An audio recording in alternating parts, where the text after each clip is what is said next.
What do we say to our ancestors when all the fish are gone? I give you my voice, together we make a stand. We're making the right choice for our future and for our children too. Hear the cry. The ocean lives in us and we live in the ocean. The ocean provides for our livelihood, whether it's cultural, social or economic, and for generations we have cared for the ocean and the ocean has cared for us. So with the growing pressures on oceans and its resources, we need to reassess and take stock of how far we have come and ask ourselves some pertinent questions. But these questions I raise are just our questions from the Secretariat. Have we really benefited from our ocean resources? How much more pressure can we exert on the oceans to support our needs and the needs of other trading partners? What is the balance between sustainability and economic empowerment? And how can we deal with the emerging issues and technologies to secure and value our resources?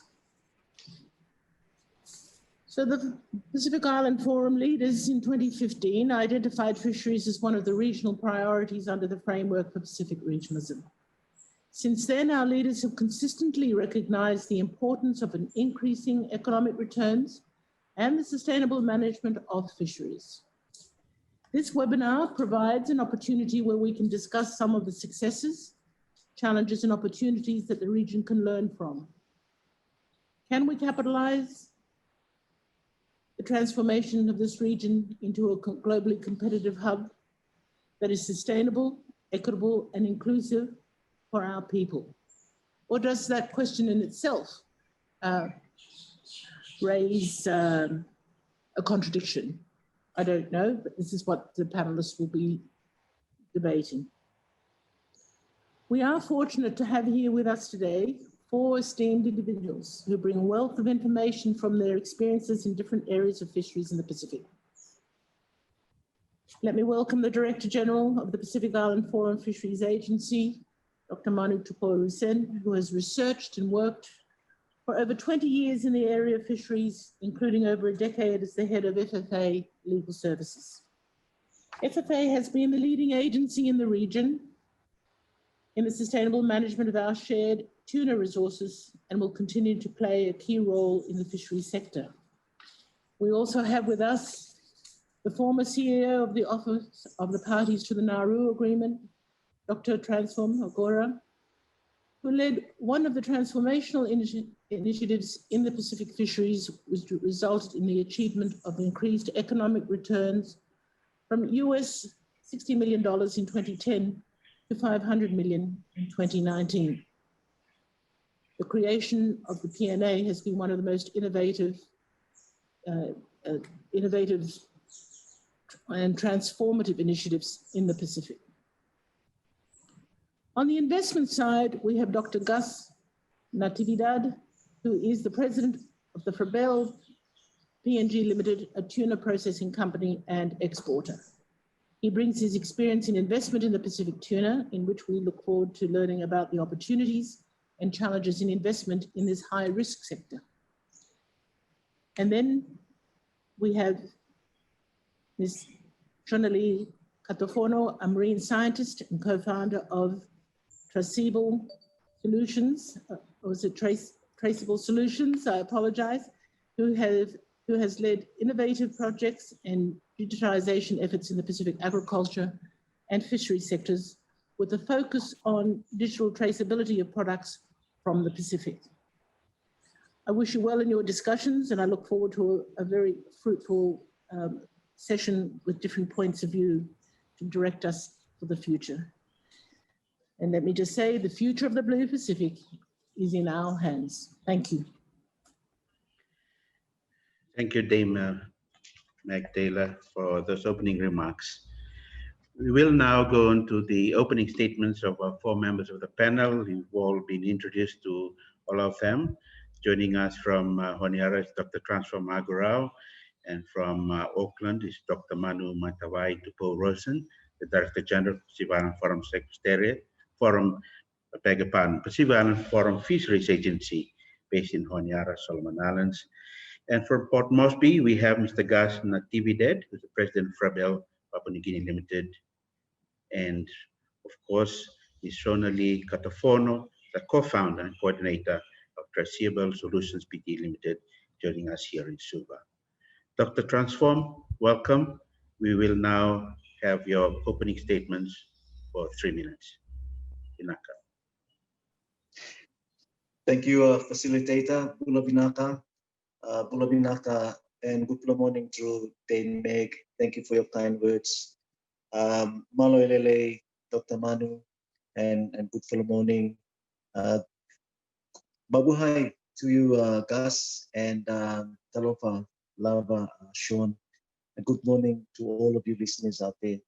I just want to talk very, very briefly. I've just got some key points on the question of how to maximize economic returns. And I've got the first point that I'd like to make is that it's the nature and the design of the instrument that you use to extract and manage the resource that is quite critical in generating the economic returns.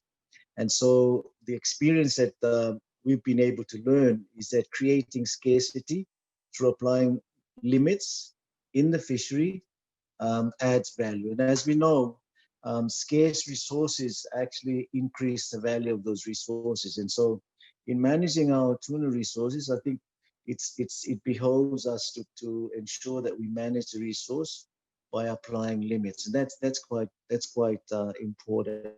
The key lesson that we've been able to learn is it's in the design of a carefully crafted instrument where the economic returns can be generated. But that in itself is not enough. And this is where I think also the political economy around the way in which the tuna resource is managed is important. And here I'd like to say that the role that each country has, the level of cooperation that they have with each other, but more importantly, I think it's the cooperation and work through the Western and Central Pacific Fisheries Commission is important, because it's the economic implications of some of the conservation and management measures that are being developed around the Western Central Pacific Fisheries Commission, the Tuna Commission, have an economic impact. And so, for example, tightening up the high seas regime, which is a function that only the Western Central Pacific, the Tuna Commission can play, is critical to ensuring some of the economic value of the vessel day scheme and ensuring that the exclusive economic zone remains attractive, because loosening up access in those areas that are uncontrolled would have an impact on the economic returns that you have. And so working around those things as well to support the instrument that you have is quite critical.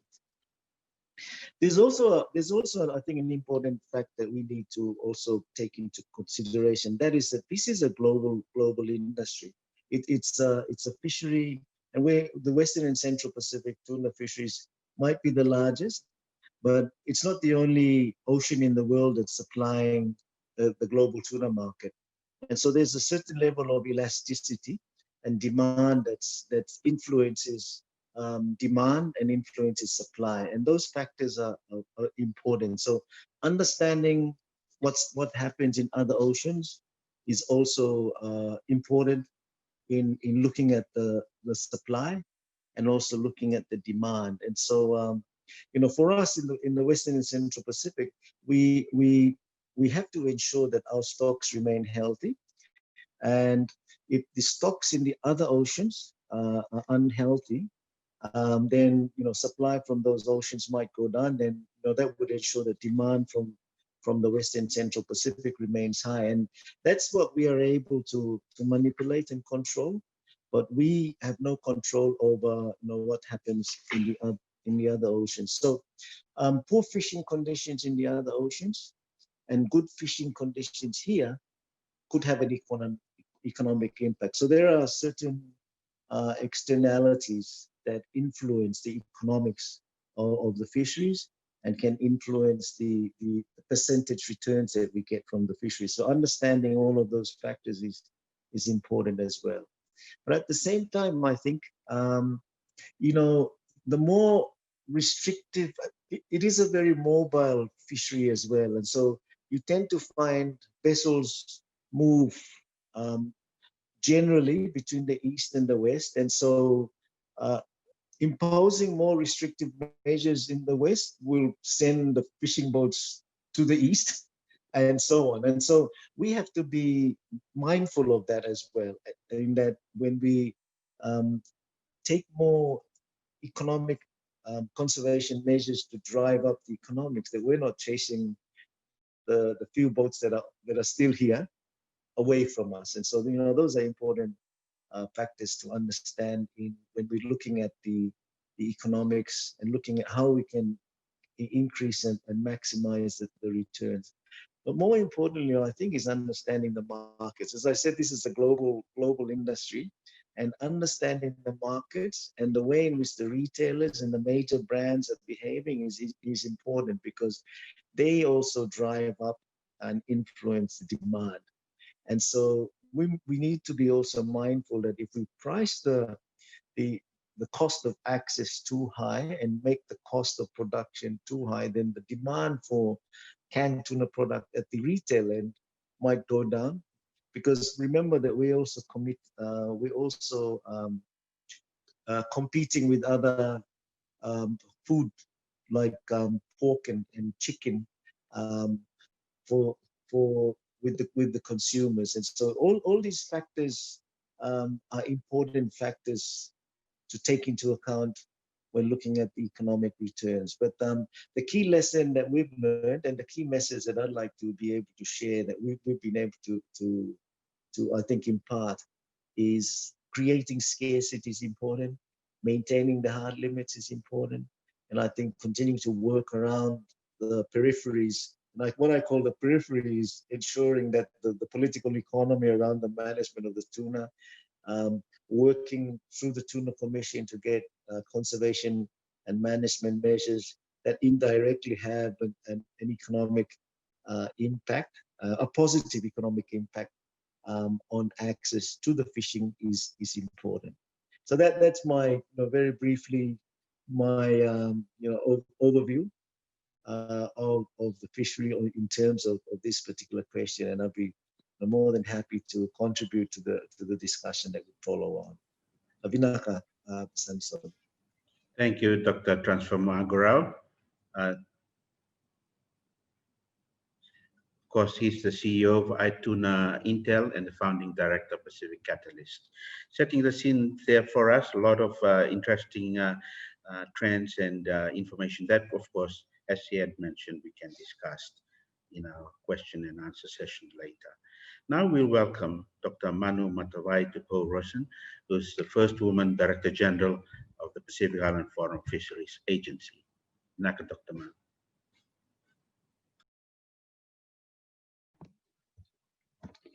Thank you, Facilitator Pareti, and a very warm good fellow morning to all of you from FFA. At the outset, we gratefully acknowledge and thank our Heavenly Father for his guidance and protection over all of us during this time. We sincerely thank Dame Meg Taylor and the Pacific Islands Forum Secretariat for your work and for organizing this important webinar. It is an honor for FFA to join my esteemed colleagues on this panel, and also all of you who have joined us this morning to talk about our Blue Pacific tuna fisheries. Now, it's important for us to understand the context for FFA before we step into that discussion. And some of this will build on the excellent remarks that we've heard this morning from our host, Dame Meg, and also from Dr. Transform. Now, FFA was set up by our Pacific leaders in 1979 to bring our people to work together on tuna fisheries matters to achieve greater benefits for our people. And our work today continues to honor that vision. In adopting our strategic plan, which commenced on 1 July this year, our fisheries ministers have echoed that vision to maximize social and economic benefits for our people for the sustainable use of our offshore fisheries resources. So how do we achieve that? FFA's work puts front and center empowerment of our people. We must continue to invest in and empower our people by guiding them with the best skills, resources, tools, systems, and specifically in our fisheries space, this is to enable them to achieve our 4 high-level goals of maximizing economic returns, ensuring that we enhance social benefits, that we are combating illegal fishing, and that we achieve this through our regional cooperation. And I underline the point that has been made by Dame Meg, that cooperation is the only way that we can ensure that our tuna fisheries works and makes a positive difference on the lives of the people we serve. It is the only way that we can ensure a safe, stable, and prosperous Pacific for our people. And it has been the success of FFA's work for the past 41 years. It is the cornerstone of our work. Now, through our greatest asset, our people, using our greatest tool of cooperation.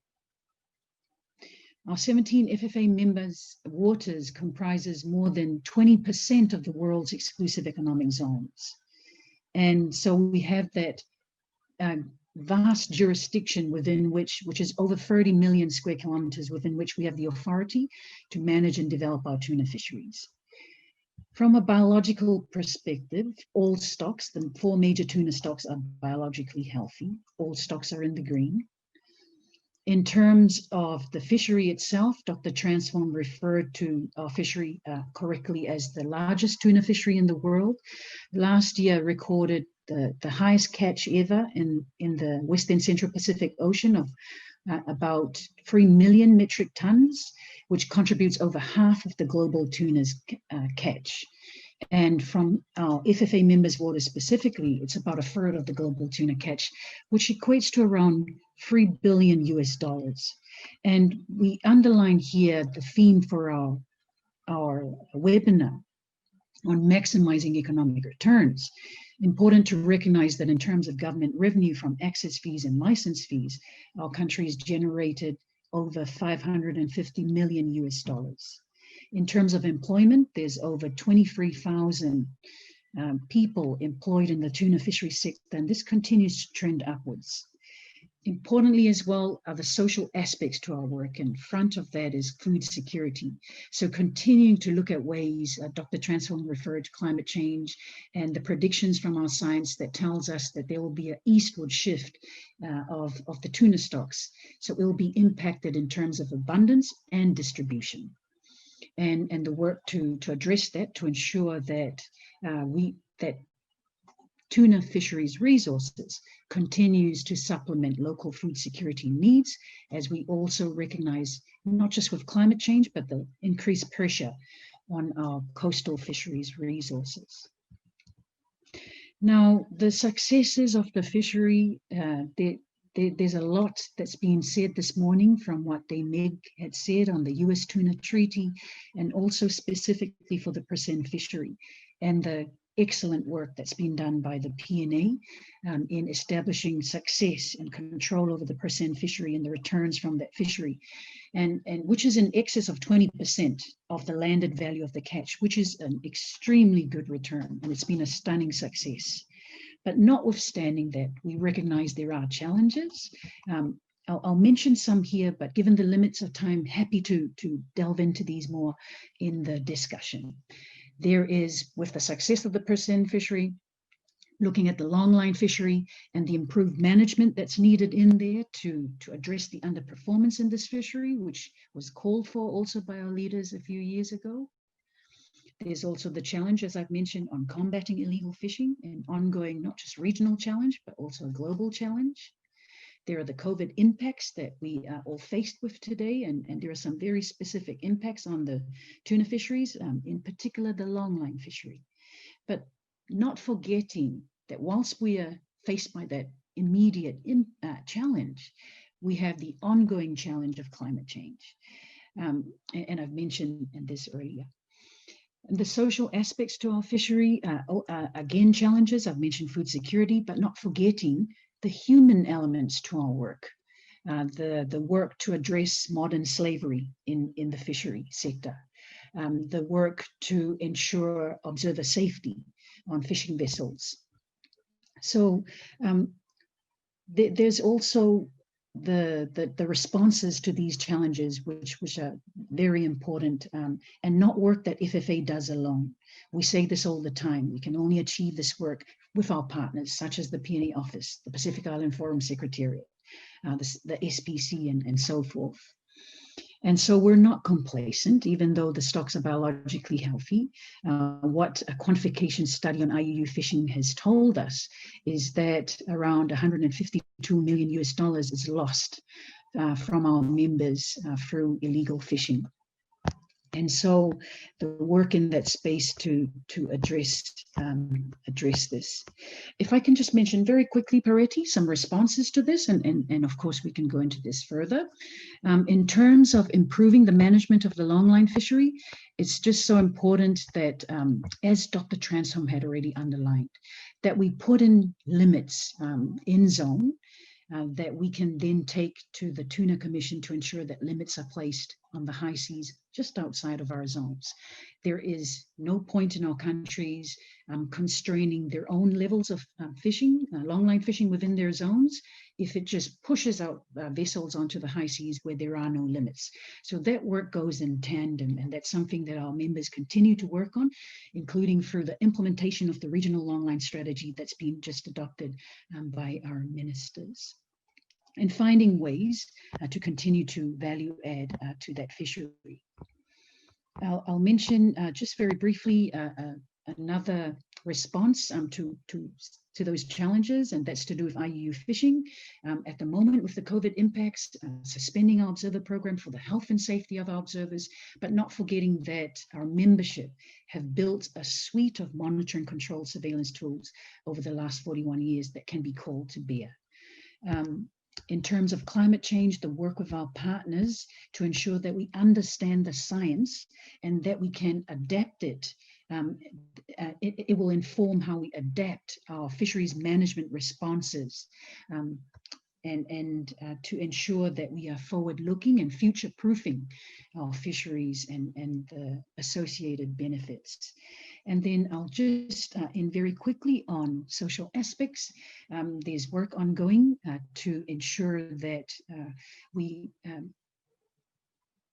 accept and that we also understand fully the living conditions, the working conditions for people on fishing vessels, in the processing sector, and so forth. And that we can together ensure that these conditions are safe and decent. And I'm not saying that this is something that is happening across the entire fishery, but there are accounts that we are aware of that means we must confront this issue, albeit challenging, and ensure that we address it. Happy to discuss this further. Thank you. Thank you so much, Dr. Manu, for those enlightening key issues you've raised. Now, for the private sector perspective and also from an investment perspective, we welcome from Papua New Guinea, Mr. Gus Natividad, who's the president of Frabel PNG Limited. Thank you, Gus. Good morning, everyone. If you'd allow me, I'd like to go direct to my points. But before that, I would say it's nice really to have this opportunity to share some of my experiences in the Pacific. Okay, so going into my points, which is basically what this webinar is all about, how to maximize economic gains. My points are, I would say, purely business related. But of course, behind all of this is that consideration of a well-managed resources. It's the prime importance to us. But we are happy that to date, and I think in the next future, even in the future, the WCPF's stock are healthy. Now, the aspiration of the Pacific Island nations to gain more from their tuna resource has been there for some time now. To achieve this aspiration, we like to see our people engaged in the process of fishing and processing tuna. But to get a bigger share of the revenue from tuna, we must be able to sell our tuna to the world market. Anyway, we have more than enough for our own food security. To be able to sell to the world market, we must be able to process our tuna in a way that we are able to extend the shelf life of the fish and should be at a cost that is competitive in the world market. Basically, to be able to compete with established processors like Bangkok, Ecuador, Spain, Philippines, and others all over the world. The investment needed to be at par with this world leader is massive. Relying on established leaders in the industry will be the fastest alternative. Now, to encourage players to invest in the Pacific, they must be provided with concessions and incentives that will allow a long-term business plan to be executed. These concessions must be consistent and improve if needed until your industry can achieve competitive advantage. Unfortunately, not every country has the mix of resources to support a massive food industry. That is why there's a need of cooperation among the Pacific Islands nation, because the Pacific tuna stock is shared among these nations. I would say that for a host country to be able to host a processing plant, that host country must have the combination of resources to support massive investment and can support long-term incentives that will ensure development of the project until it achieves significant impact in the tuna supply chain. We need dedicated political leaders who shall ensure that these incentives are maintained or improved if need be. And we need fisheries management who can balance real-term domestic development versus current financial gains from the fishery. And like I was saying earlier, we need investors with established track record in the industry with solid and sound proposal. And I would say consultants to please just focus on fishery management. And again, I repeat, cooperation among seeds who share the same tuna stocks. May I explain in the little way that I know what the world market for processed tuna is all about? As Dr. Transform also mentioned earlier, it's actually controlled by established brand owners or the current or existing supply chains. It's almost impossible to introduce any new brand in the world market. So we have to establish. So the only way for us to sell whatever we process in the Pacific is go to these established brand owners and chain supply and offer to pack for them. They would normally set a price, ceiling, and quantity for their needs. So all packers from all over the world compete to get that order. As processors, you deal with many variables: price of fish, cost to process, power, water, labor, shipping costs. Now, we all know that cost to process in the Pacific is not cheap. To make it cheap, you have to invest in almost every sector that support your processing. All this takes time and dedicated effort to achieve. And like I said, you need established players to make it happen. From PNG, we have actually achieved a level where we are already the number 8 tuna exporter to Europe. But unfortunately, they changed the rules. So I think we're almost back to nothing.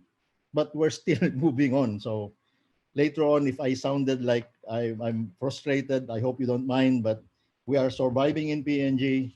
And we hope that with better understanding, we can continue to expand.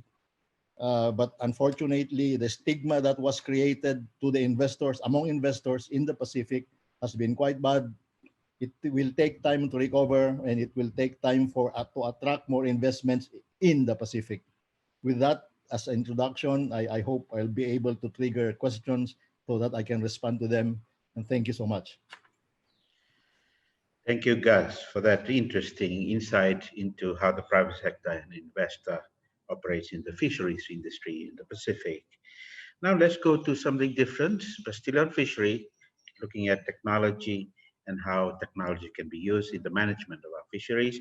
We welcome Shonali Katafono, who's a co-founder and coordinator of the Traceable Solutions Pte Limited here in Suva. Pinaka Shon. Hola Vinaka and talo falava everyone. Thank you, Samisoni. First of all, it's an honor to be on this panel with such a prominent group of panelists from the fisheries sector that I have so much respect for. And thank you also to the Secretariat for giving me this platform to share a bit about our work, as well as how some thoughts on how emerging technology can add value to our tuna resources. Firstly, I do want to say that, I'm not a blockchain or technology expert. My husband Ken actually looks after all that in our business. What I have gained though over the years is a really strong appreciation for the role of emerging technologies in how they could be applied in the tuna fishery. So Traceable Solutions is a digital traceability technology company that Ken and I founded over 3 years ago, with the end goal of being able to have greater accountability for our fisheries resources, not just from a sustainability perspective, but also to create more value for the limited resources that we have. And the reason we started all of this is because we saw that there was a need for digital traceability in the fisheries sector. Since market states were starting to demand more data about the origin of products. And this has perhaps become even more important now since the pandemic. And we see this now too in the agriculture sector that we also work in. And firstly, what emerging technologies like blockchain can potentially provide when applied to fisheries is to create new opportunities for branding of our seafood products. So value adding them with data, where we could offer unique digital stories of the products to connect consumers in developed countries with the source of their fish. So as we like to say, every fish has a story. Addressing the desire for a growing number of consumers to know where their food comes from, and especially since the pandemic. And secondly, being able to do this then unlocks the potential for fishing companies in the Pacific to potentially access new higher value markets and customers, thereby getting greater value for our seafood. And this is considered the holy grail when you look at a lot of the blockchain traceability work that's been done around the world. And we've seen some evidence that this is possible through our work here in the Pacific. And thirdly, being able to leverage emerging technologies like blockchain requires a really strong foundation of digitization. And again, through our work, we've seen how this digitization can lead to operational efficiency in fishing and processing companies. And it can help reduce operational costs as well as strengthen brands, and in the long term can be of great benefit to a seafood operator. But I think it's important to note though that any technology on its own will not solve the challenges in fisheries or will not create greater economic value for the tuna stock. It has to be part of a suite of tools that will address these challenges. And with that, thank you, Samisoni. Thank you, Shona Lee. Thank you so much, all members of the panel, for those succinct and to the point opening statements on the issues you would want to discuss. And that has generated, hopefully, a lot of questions for more discussion. In our Talanoa today, maximizing economic returns from fisheries. So let's go and see some of our questions that we have. There is this question from one of our participants. Welcome to the 118 participants who are with us this morning. Question is, how are the large-scale MPAs being advocated in the region impacting on the fishery? Dr. Transform, you spoke about applying them as to add value to the fishery. So perhaps this is a question you might want to tackle. Is large-scale MPAs impacting on our fisheries right now? Good morning, Steve. Thank you for the question. That's an interesting one. I think if you think about how are the large MPAs that cover the exclusive economic zones impacting on the fishery, it's not really a clear question on whether there's been some real, increase in the economic returns flowing from proposed management, managed and protected, the MPAs, the marine protected areas that cover the exclusive economic zone. I think there are actually some economic benefits that you could probably say that have actually flowed from the closures of the high seas. But I would probably reframe, instead of using closures of the high seas, I would qualify that by saying it's the closures, the prohibition of access to the exclusive economic zone through not fishing on those two high seas pockets. And I think those have actually created economic benefits because the fishing boats have had to fish inside the exclusive economic zone. And that's where the economic revenue are actually generated and received from the country. So I think the broader strategic approach, in my personal view, would be to call for more hard limits on the high seas, and also perhaps maybe closures of the high seas. I've actually advocated, and as you know, Steve, you and I have had this discussion on ensuring that we do something about the high seas.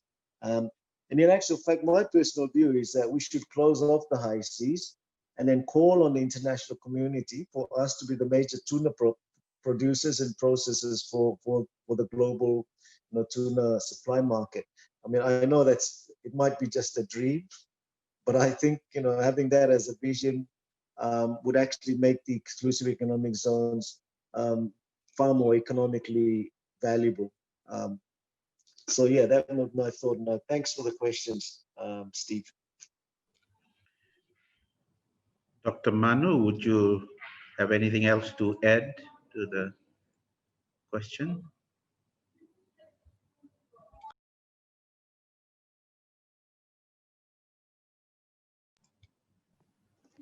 Thank you, Pareti, and a really important question because it is there are some MPAs in place within our members' jurisdictions, and some of our members have conditioned access into their waters through closure of the two Western High Seas pockets.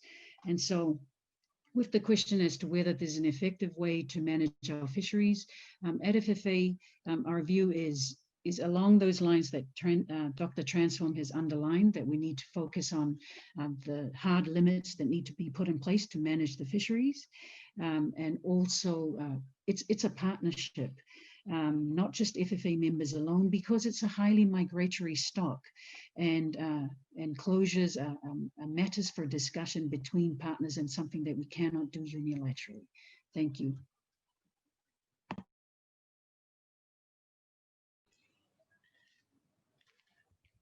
Gus, would you want to add something here? How does the closure of MPAs or even the pockets of the high seas affect investors like yours? Yeah, thank you for that question. Well, actually, if you are in the fishing, if you are fishing, and if there are MPAs or closed areas or open areas, for as long as it's equally applied to all, it should be no problem. For the exemptions are usually what makes things difficult. But if it's applied to all, it's fine. At the moment, with all those large-scale MPAs already established in the Pacific, most of the fishing companies are surviving there because anyway, the fish moves, they are migrating. And as Dr. Transform says, of course, since you are prohibited to fish in certain area, you are forced to go into the economic zone where you pay access and you gain access, and then you pay access fee. So there's economic gain from access.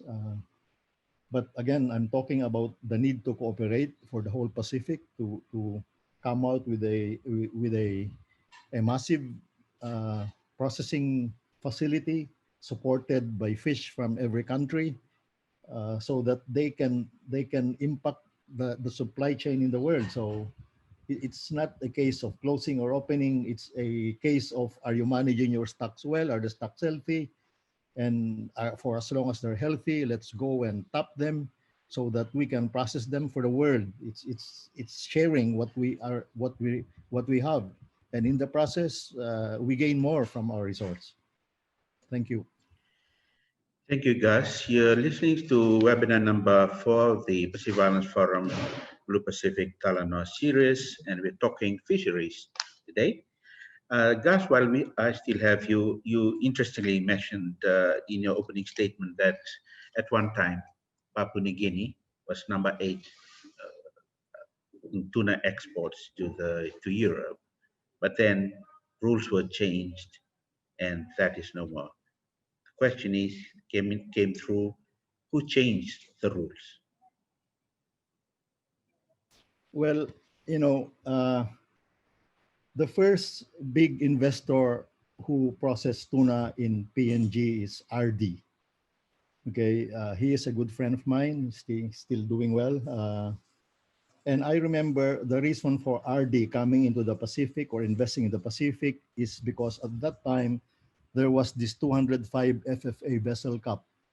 So for him to be able to fish outside of the 205 cap, he invested in PNG and negotiated a 15-year plan so that he can recover his investment or at least make it work or progress further. Following his success, I would say success, when PNG was able to get its IAPA, we thought Frabel, who has been fishing there even earlier than RD, it's the right time now to also invest. So we also came in, negotiated the concessions and incentives that we need in order for our investment to grow.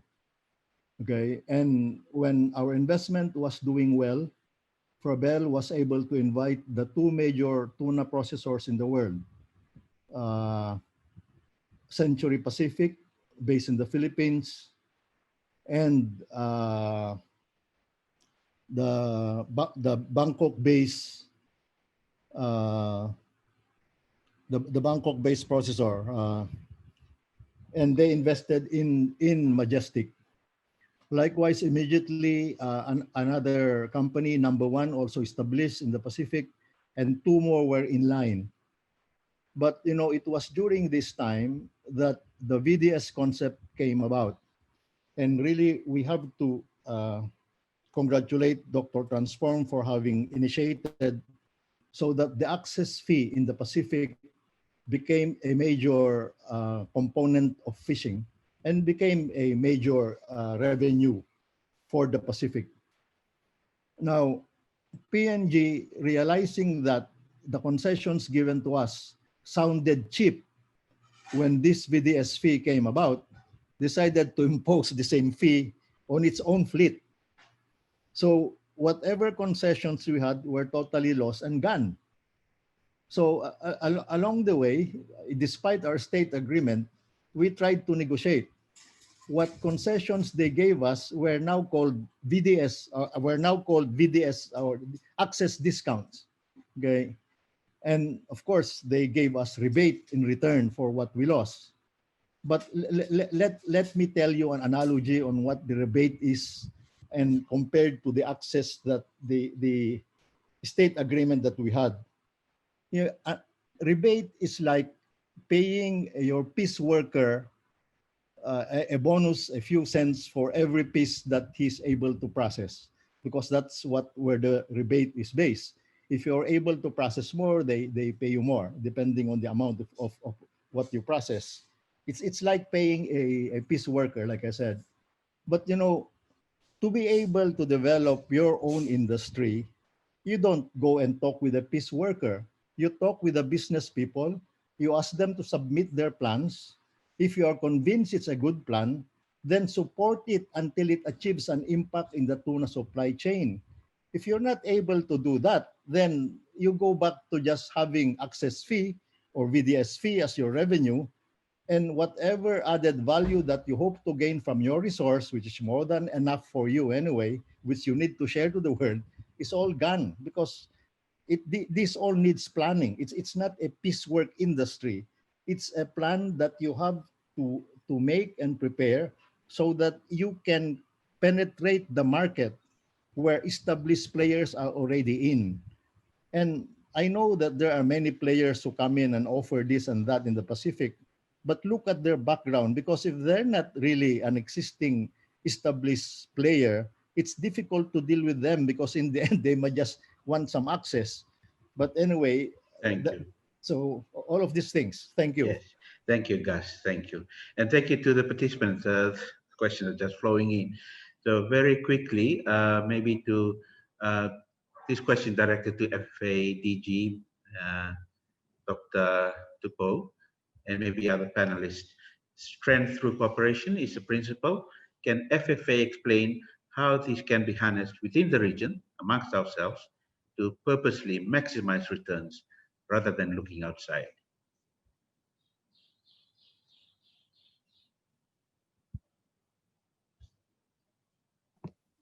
Thank you, Pareti. And another excellent question on the power of cooperation and how we can use that to maximize returns. I'm going to give an example of a task that's been put to FFA recently by our ministers, which involves looking inwards at what we can do ourselves instead of relying outwards. And I'm using as a context for this that our traditional markets are Asia and also the US, but especially given the COVID pandemic and not being able to supply as much as we used to and the demand not being as high as it used to.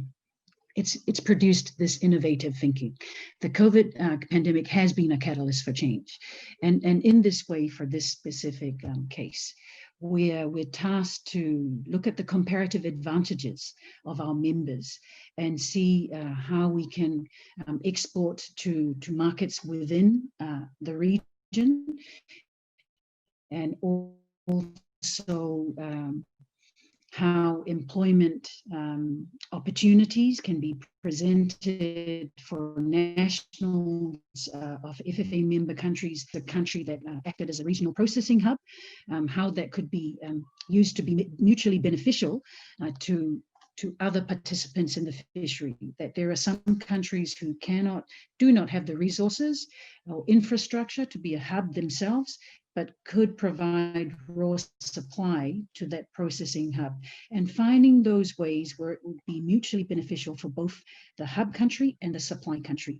An example of that is shares in the hub processing plant, or having nationals from the supply countries working in the processing plant. So those are the types of ways that we can work together to ensure that we maximize returns from our tuna fisheries. Other ways, for example, when we're looking at the challenge of combating illegal fishing, the suite of tools, including the one that Shona Lee has explained about blockchain, there are a suite of tools that have been put in place by our membership, but not one that just the Secretariat from FFA or just our membership can implement. It requires across the board coordination and planning, not just with fisheries, but also with police, with maritime, to successfully implement these types of tools that have been put in place. Those are two examples I can draw on for that question. Thank you. Thank you, Dr. Manu. Questions are coming in thick and fast, and we almost coming to the end of the Talanoa again. Always times are just catching up too quickly. Maybe we go to Shona Lee. If blockchain offers cost reduction and benefits to fishing companies, why is the uptake not more widespread?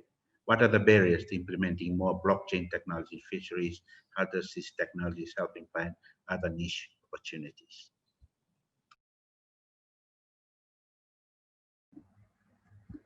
It's a very good question.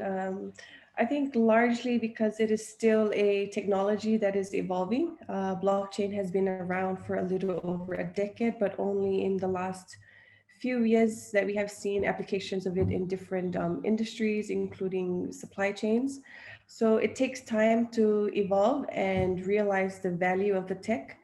And some of the barriers could be, the current understanding of what blockchain actually is and how it can benefit fisheries, the lack of existing products off the shelf to address this, as well as the resistance of the industry to adopt it without understanding the returns of investment from it. And this is where Traceable has, we've developed our expertise, because we don't only build blockchain solutions, but we have a very strong fisheries background and know how to, tailor the technology to suit our specific environmental context.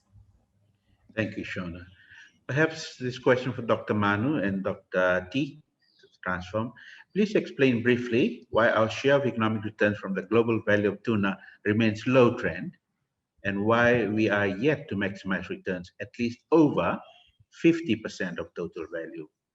Is it time to revisit and take stock of current initiatives and approaches? Who's going to go first, Dr. Manu or Dr. T? I'll defer to Manu and then I'll come in later. Thank you, Dr. Transform. I was about to defer to you. Very happy to go first. When we look at this figure that's been presented this morning, about 26.2 billion that is the value from the fishery in our waters, and that it's been used to comment on the rate of return for us. It's really important to put this into context. The 26.2 billion, it refers to the retail value of the fish that's taken out of not just our waters, but across the entire Pacific fishery. And so what we've mentioned this morning in terms of what is the value that we receive is the landed value of 3 billion from the fishery, from which there is quite a high return in terms of government return alone. That is nearly that is over $550 million US. But it's not just that. We also need to think about when we think about the successes in the fishery, we also need to recognize that it's not just in monetary terms, but also the types of social benefits that can and I've mentioned some examples of that, being able to improve work conditions for fish workers, whether at sea or on land. During this time of COVID impacts, looking more carefully at the impacts on women that work in the sector. So those all are successes that we can point to, or work that is much needed to continue to grow our security. That in terms of how we continue to maximize our economic returns, I mentioned earlier about the regional longline strategy, and that is a key piece of work for and focus for our membership going forward. Capital investment, for example, one of the areas we're looking at is tuna extract and the use of byproducts for health and medical purposes. Those are some ways. Thank you. Sam, thanks for the question. My vision in response to that question is quite simple. We should have a 25-year vision to take over this fishery and have what I call a Pacific Islandization program of the fishery, so that we own the value chain right from the primary production to the brands and the retails. And so, if you want to capture a greater share of the $1 billion value of the fishery, then we have to have more ownership of the value chain in the fishery. From right now, we're just playing around with we are primary producers, so we're primary producers, but we're still an important part of the value chain, because without the resource, there's no business.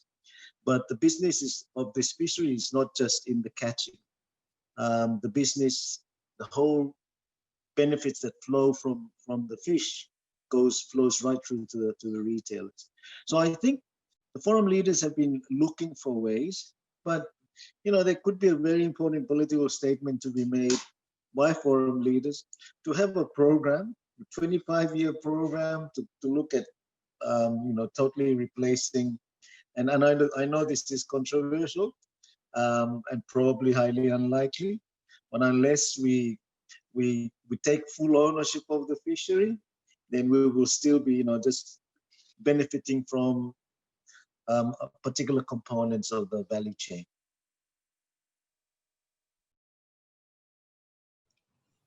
Okay, thank you, Dr. T and Dr. Manu, for that. Questions are still coming through. Good morning, Nick. Thank you for joining us from Melbourne. This is a question directed at Dr. Manu. Could the panel talk about the significance of real-time surveillance of EEZs, the role of the Pacific Fusion Center, aerial surveillance, etc.? Can the Pacific countries control these valuable data?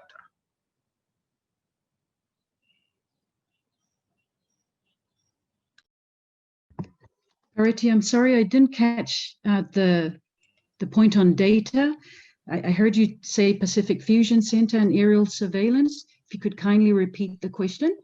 Yeah, the question was, could you talk about the significance of real-time surveillance of EEZs, including the role of the Pacific Fusion Center in aerial surveillance? So the added question to that was, can the Pacific countries control these valuable data?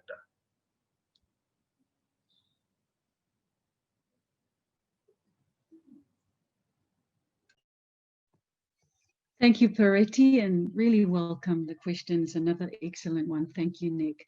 So I'll just work through them. The significance of the aerial, the real-time surveillance, and I'm going to use the vessel monitoring system as an example of just how important these types of tools are. FFA adopted the VMS, the Vessel Monitoring System tool, in 1997. And since then, it's played a lead role in terms of monitoring and surveillance in our zones. Before any vessel can be licensed by our partners or anyone that wishes to fish in our zones, they must be on the FFA vessel register and reporting to the vessel monitoring system.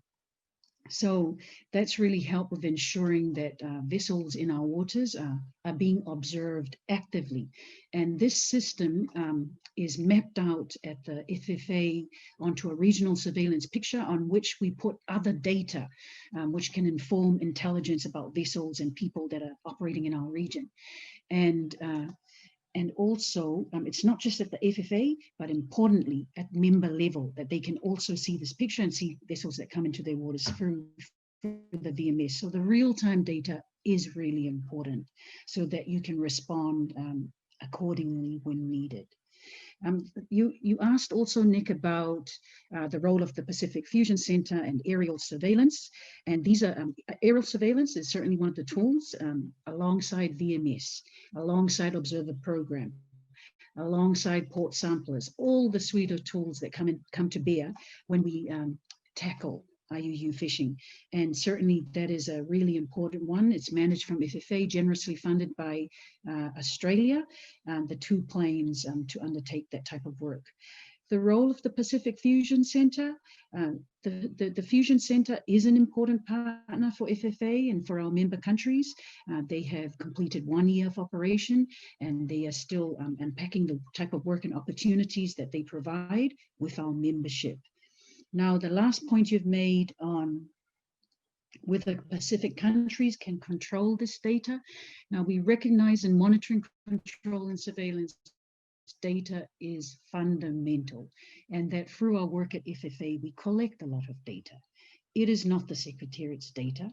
It belongs to the member countries, and we will be able to share this as directed by those data owners. And we do encourage the sharing of information because it's the only way that we can understand and manage and monitor and undertake surveillance of this highly migratory stock. Thank you. Thank you, Dr. Manu. Time is fast catching up on us. Unfortunately, we have to wrap up in the next 5 minutes. So perhaps because we still have a lot of questions, maybe you can tackle those questions as you wrap up to all members of the panel. And thank you to our participants, over 113 who are still with us. So maybe, Gus, as you wrap up your final statements, you might want to also consider these questions that came through from one of our participants. You stated the need for long-term incentive and concessions for investments. Would you explain this? So perhaps, Gus, would you like to take that up as you wrap up our Talanoa on fisheries this morning? Well, to start with, my message is, if you talk about economic gain from your resource, or are we talking about economic gain from the access of your resource? Like I was saying earlier, if we were to gain more from this resource, we should be able to compete with the global in the world market. And to be able to compete, we have to invest. And for you to invest, you've got to have a business plan. And that business plan should tell you what are your targets, what is your cost, and all of these are taken into consideration. And financially, you can compute what's the return period. That's that period where where you need that concessions. It can be a bit unpredictable. Things can change, but for as long as you watch the development of your investment every year with the government, and the government willing to adjust as needed, then you can be successful in time. Again, I go back to my example when I said RD was successful.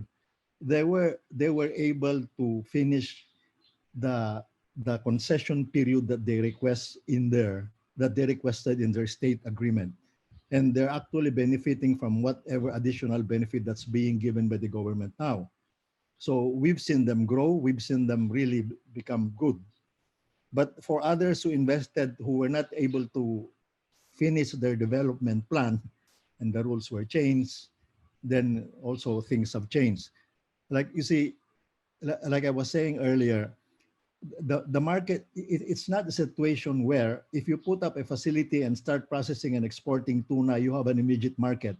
No, you're supposed to be able to get orders from those established players, from the established brand owners. And these established brand owners, whenever they have a need, they offer it to all the processors in the world.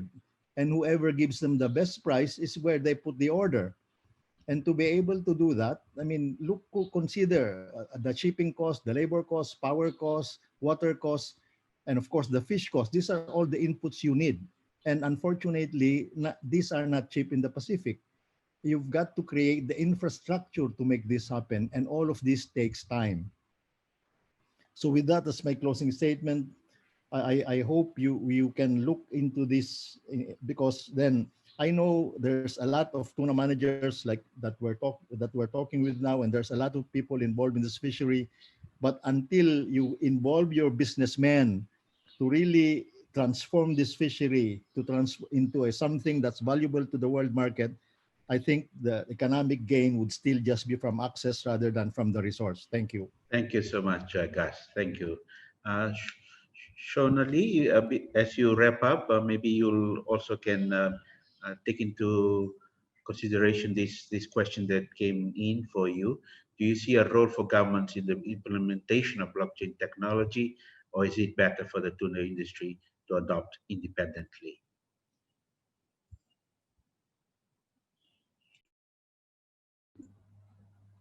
Thank you, Samisoni. Yes, definitely. I think governments are an important part of the solution. When you consider traceability, you basically need collaboration throughout the whole supply chain, which includes government authorities. And government too can also provide that enabling environment for the technology and for the industry to be able to adopt such technology like blockchain. But in closing, I think, fisheries is really an extremely important sector for the Pacific. And because of that, I think we should have the best fisheries research and innovation, including technology here in the Pacific Islands. I mean, who else in the Pacific Islands is working on technology solutions for fisheries? And why aren't there more companies like ours? So I think there's a need to definitely encourage and develop the capability within the Pacific for emerging technologies like blockchain, artificial intelligence, etc. By providing the support, by supporting and I guess growing our Pacific Island innovators like Traceable, and not keep that knowledge within our regional agencies or bringing in outsiders, because I think having a vibrant Pacific tech industry that is knowledgeable of the Pacific context and attuned to the challenges that we face, in our oceans and land, and motivated to solve them can only be a good thing for the Pacific into the future. Thank you. Thank you, Shonali. Thank you so much. And we now go to Dr. T. As you wrap up your final remarks, there's a question that had come through from a participant. You may want to consider in your wrapping up. How can we reconcile or balance the need to maximize the economic returns from our fisheries resources and the aspiration to conserve the same resources, mindful as well as that the fisheries is a movable and you can't put your hands around and say these are mine. Dr. T, thank you. Samson, can you just repeat that again for me? I missed a little bit with the trade-off. How can you reconcile? How can we reconcile or balance the need to? How can we reconcile or balance the need to maximize the economic returns from our fisheries resources and the aspiration to conserve the same resources, mindful as well that fisheries are movable? You can't put your hands around and say these are mine. Thank you. My concluding comment is that we sit on the largest tuna stocks in the world. It's $1 billion resource. I think our goal is to try and at least get $1 billion value in return, so that we can use these resources to develop our economies, plus develop our infrastructure, and I think develop and improve the well-being and livelihood of our peoples. In terms of the trade-offs between conservation and development, we know that a very well managed and conserved fishery has greater economic value than one that is not managed and conserved. And so it obliges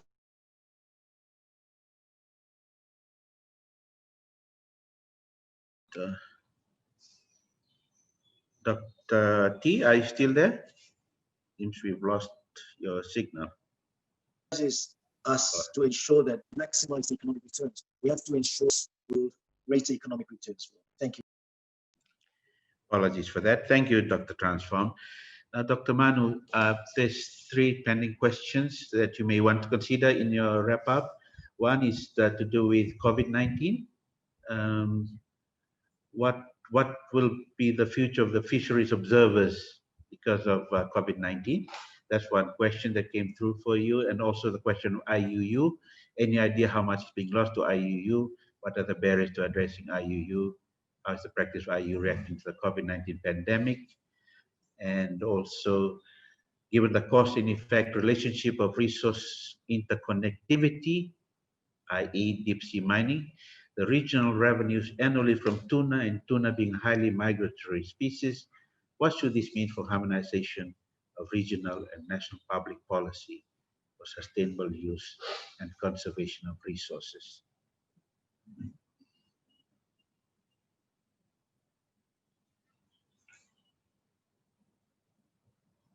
Thank you, Dr. Manu. Thank you, Pareti, and I hope I got all the questions, but you'll steer me in the right direction if I go off track, please.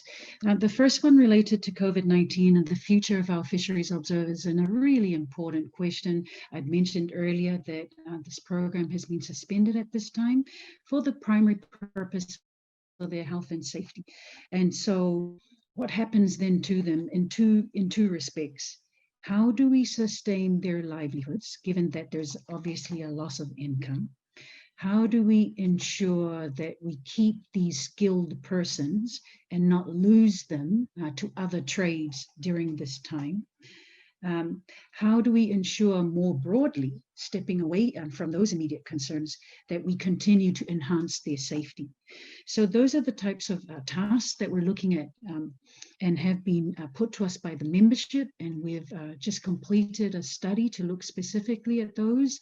The recommendations which we're working on include ensuring that there's a medical checklist in place before an observer boards a vessel and works on a vessel, so that goes towards their observer safety.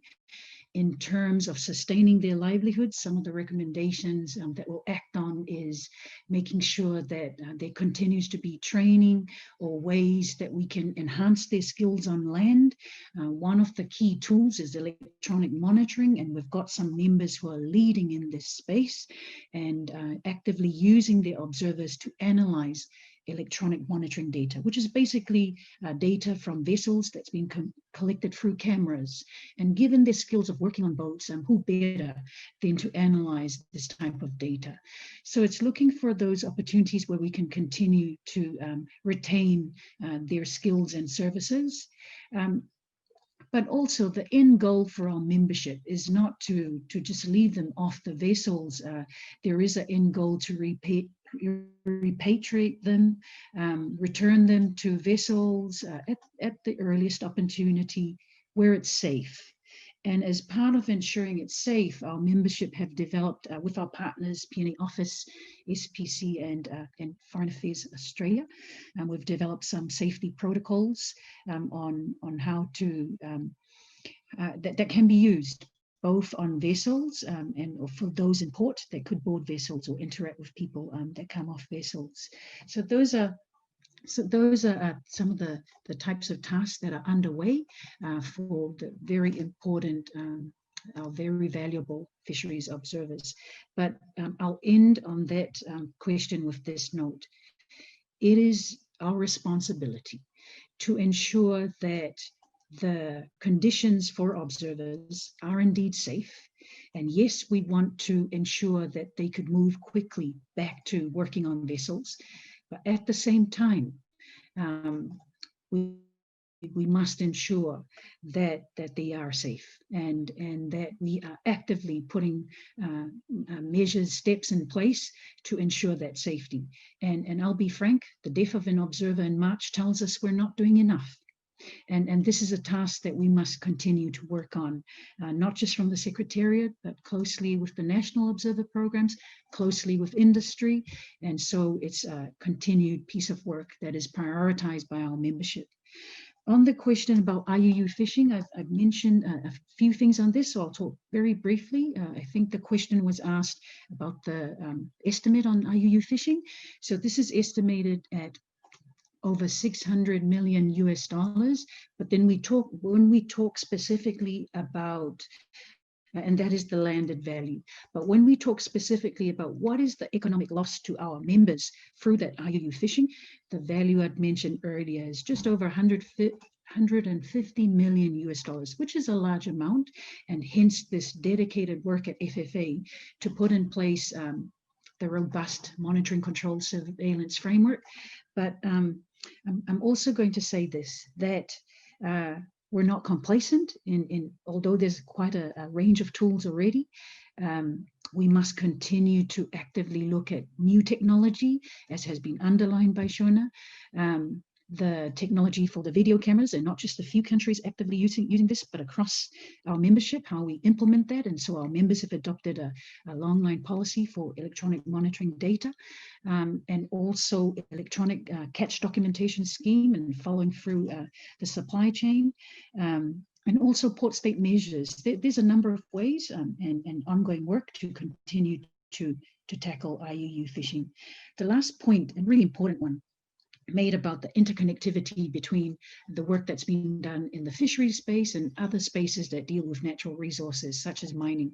Really important point, which underlines just how valuable it is that at national level, there is the coordinated and interagency cooperation that's much needed so that we have a cohesive strategy at national level on how to best utilize, best manage or develop our natural resources, whichever national level, but also at regional level. The really important work that the Forum Secretariat is doing in the political space and the guidance also to FFA and our collective work with PIFs, given our mandate in the tuna fishery space, the excellent work from SPC and also from last but not least, the P&A office and the suite of regional bodies that are actively working to serve our common membership. And so that cooperation at regional level must also continue, because that is the only way, if we coordinate ourselves, that we can influence the international agenda and those types of discussions. But I'll end also with this, Pareti, given the theme of the meeting, on economic returns, that there will continue to be a need to look for those opportunities to increase those economic returns by capturing greater value from the fishery, including improvement in fisheries management arrangements, such as applying zone-based limits in the longline fishery, as I mentioned earlier, and building the types of systems needed to support those rights-based arrangements. And I mentioned some of those: electronic monitoring, and I'll add the electronic reporting. Already mentioned ECDS and port state measures.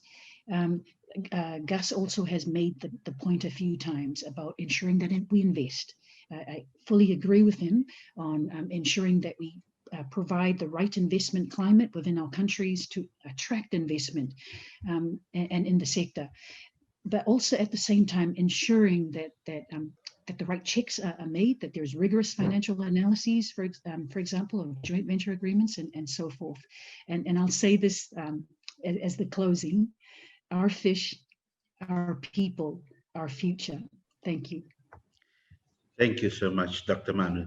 Thank you for all you members of the panel, Dr. Manu, Dr. Transform, joining us on audio from Honiara, Gus Natividad, thank you for joining us from Port Moresby, and of course, Shona Lee Katafono with us here in Suva. Thank you also to our participants who have been keenly listening and sending through their questions. We hope we've answered most of your questions today, and we thank all of you for your interest in something that is very close to the heart of everybody here in the Pacific, maximizing economic returns from fisheries. Look forward to our next webinar. It will be our final webinar for this year. It will be next Friday. It's on gender as part of the 16 Days of Activism campaign against gender-based violence. So look forward to your registration details on the social media platforms of the Pacific Islands Forum. That'll be out shortly. Thank you. Have a nice weekend, everybody, and stay safe. I give you my voice. Together we make a stand.